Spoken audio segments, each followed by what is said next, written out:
Hello everyone and welcome back to CNC Design Vault.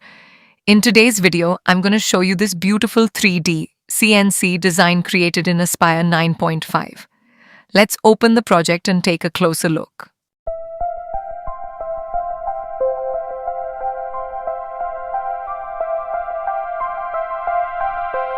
As you can see, this is the complete 3D relief model. Let me rotate it so you can view the design from different angles.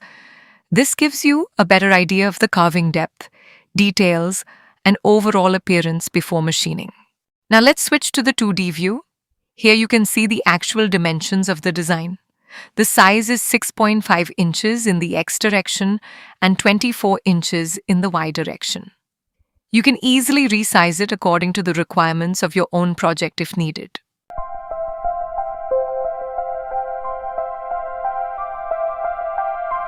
Next, I'll open the 3D modeling section. One of the best features of this design is that it can be ungrouped. Let me ungroup the vectors for you. As you can see, every individual element is now separated. This means you don't have to use the entire design. If you only need a specific carving or decorative element for another CNC project, you can simply select that part and use it independently. This gives you much more flexibility when creating custom furniture, doors, wall panels, or other woodworking projects. Now let's generate the 3D finishing toolpath. I'll select the finishing toolpath settings and calculate the machining preview. This preview lets you see exactly how the final carving will look before you run the job on your CNC machine. It's always a good idea to check the machining simulation first to make sure everything looks perfect. Another great advantage of this design is its versatility. This 3D carving is not limited to a single project.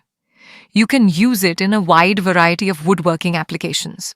For example, it can be carved on wooden beds, wall panels, cabinet doors, wardrobe panels, wooden chairs, room dividers, decorative furniture, headboards, entrance doors, and many other custom CNC. The software has now finished calculating the toolpath. And here is the final machining preview. As you can see, all the carving details are clean, smooth, and well-defined. This gives you a clear idea of the final result that your CNC machine will produce. I hope you found this walkthrough helpful. If you enjoyed this video, don't forget to like, share, and subscribe to CNC Design Vault for more free 2D and 3D CNC designs, Aspire tutorials, and woodworking ideas. Thank you so much for watching, and I'll see you in the next video.